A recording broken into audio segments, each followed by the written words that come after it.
and welcome back to the most amazing channel on the internet. I'm your host Rebecca Felgate, and today we're talking about the top 10 scary warnings from the past, part 2. You guys loved part 1 so much that we have made a part 2 for you now. If you haven't seen the first part yet, then check it out. We've got a card with a link just above my head. Also, why don't you guys let me know what the scariest moment from your past has been, and while you're down there leaving me a comment, why don't you leave a thumbs up on this video. Also, if you want to connect with the creative team behind this video, there are links to all of our social medias in the description box. Coming in at number 10, we have the apocalypse. The end of the world has been predicted so many times in history, and it's hard to take those warnings seriously, like so many times. Nonetheless, right now some Christian conspiracists are predicting that the end of days is coming in 2021. The Bible does actually talk about the end of days, and that book dates back thousands of years. The World Bible Society also says that Jesus will return after the end of days in 2028. Apparently this comes from studying the Bible and pinpointing a date for the rapture. Society President Dr. B. Shaw said that 7 major signs have already been fulfilled, 5 major signs are currently being fulfilled, and 15 more major signs are yet to be fulfilled. I don't know, I'm not sold on this one. Coming in at number 9, we have a warning from the Egyptian tombs. The curse of the pharaohs. Classic.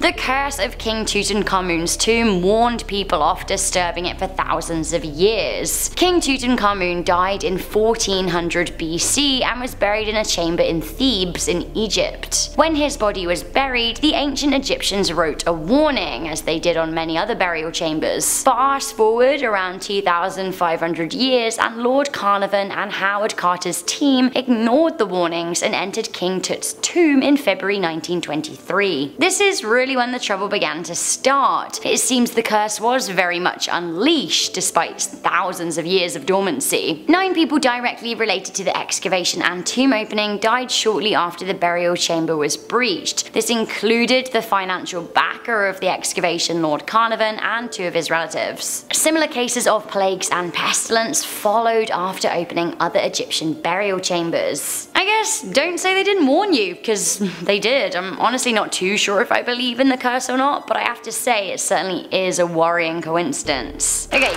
this however I do believe in. We have the Mayan ruins and their stark warning against deforestation at number 8. The Mayan civilization was one of the earliest intelligent empires and certainly rivaled the ancient Greeks, Egyptians and Romans. Between 2000 BC and 250 AD, the Mayans thrived. They had complex societies with farming, elaborate architecture, writing methods, artwork and infrastructure. The problem was that the Mayans grew haphazardly, and all of a sudden their booming population of 19 million started to decline and then almost entirely died out. Why? What was left of the Mayans soon ran into the invading Spanish colonists, and by this point they didn't have the manpower to stave them off. The lasting Mayan structures, for example the Chichen Itza in Mexico, serve as a sad warning that civilizations can and will die out. So once again, what happened? There is a lot of evidence to suggest that deforestation and subsequent local climate and drought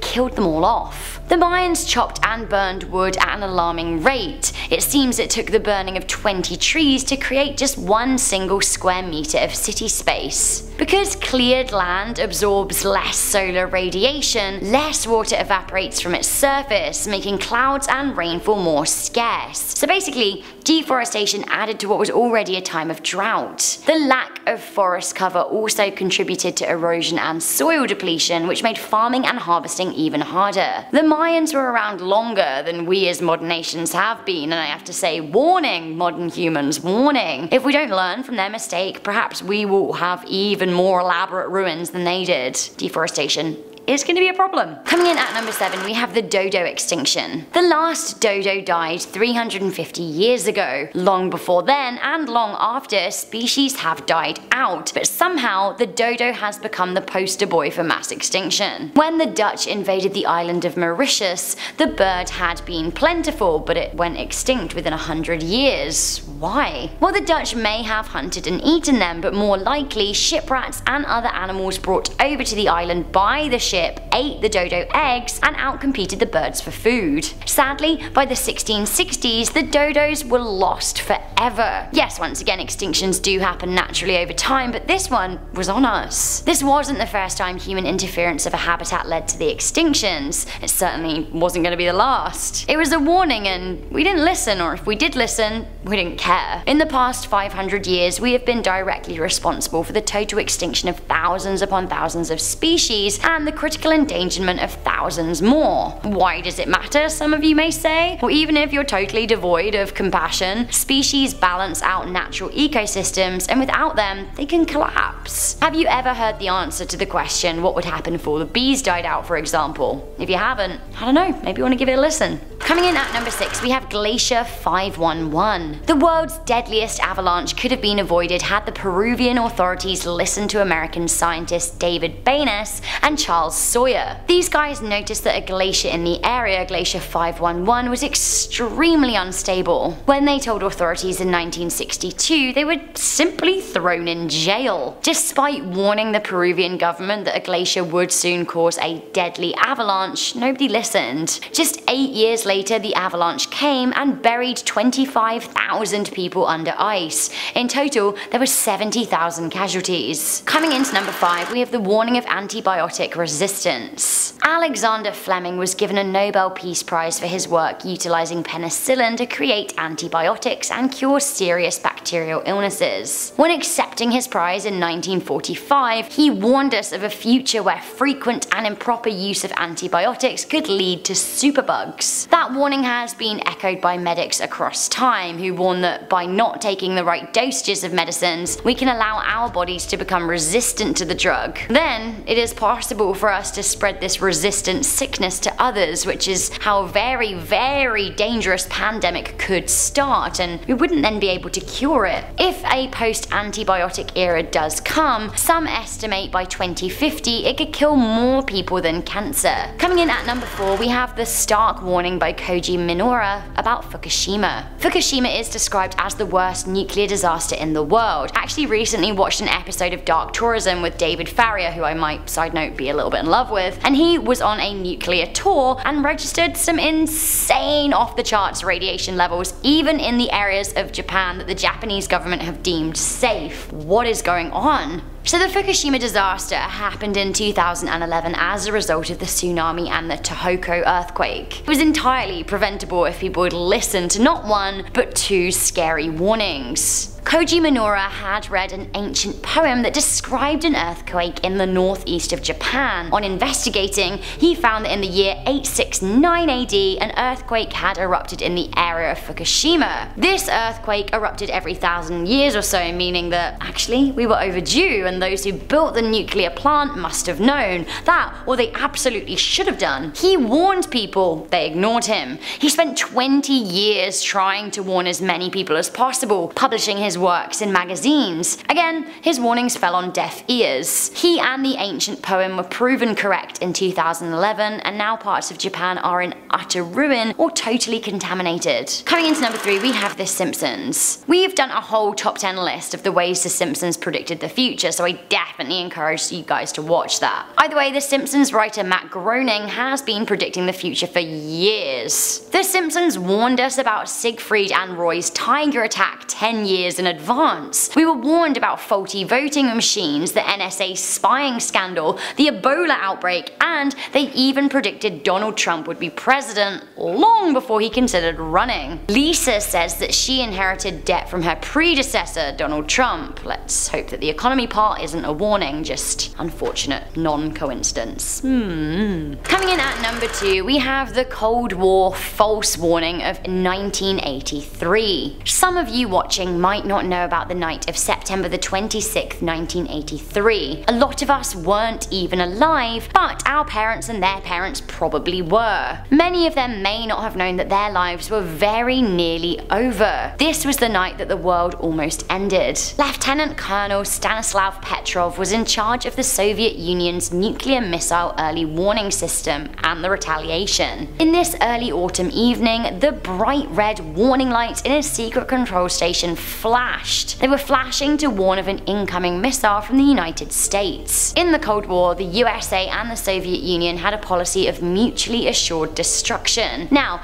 Petrov kept his cool, unsure if the warning lights were a false alarm, as he only saw what looked like 5 missiles incoming. He had the sense to suspect that if Americans were going to strike unannounced, they would probably do so with more than 5 missiles. Rather than pressing his missile release button to fire back at the USA, he simply waited.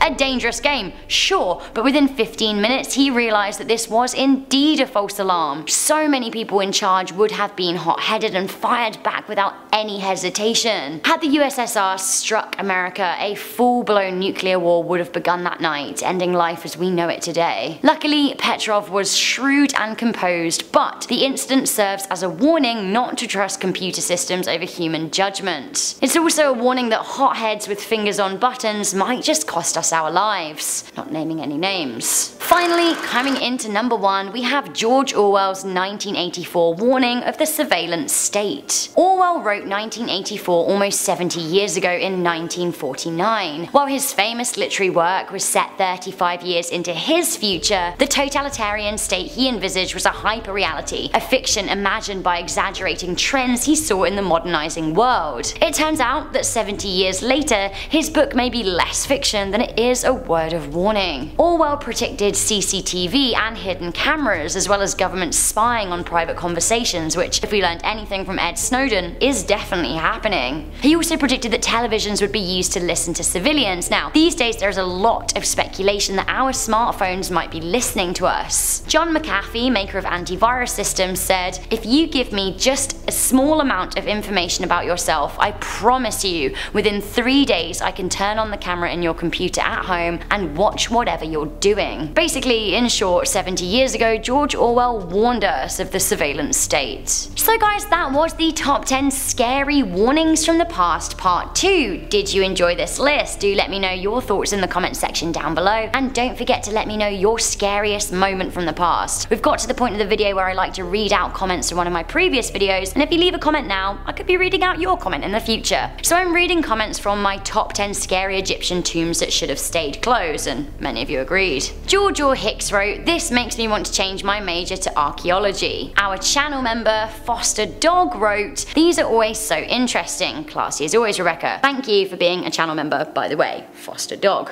Legendary Logan wrote, "Can you please make Anglo-Saxon legends?" Do you know what? I really like that idea. I really do. We had another comment from another channel member, Century Champion, who wrote, "Awesome video. Definitely gave me a bit of a chill. Lol. Sorry for the long session of not posting comments. I have been so busy with work, but luckily things are cooling down and I can comment more." Well, thank you once again for leaving that comment, and thank you for being a sponsor and member of our channel. Honestly, without you, we really couldn't do it. Have you guys been watching our live streams, by the way? We try and do them on Wednesdays. I think sometimes it's every other week, but if you want to see all 3 of us together, then there we shall be. Thank you guys for watching this video. Once again, don't forget to leave me a comment. Also, please do leave a thumbs up on this video, share it with a friend, and stay subscribed for more most amazing lists. I'm your host, Rebecca Felgate, and I'll see you soon.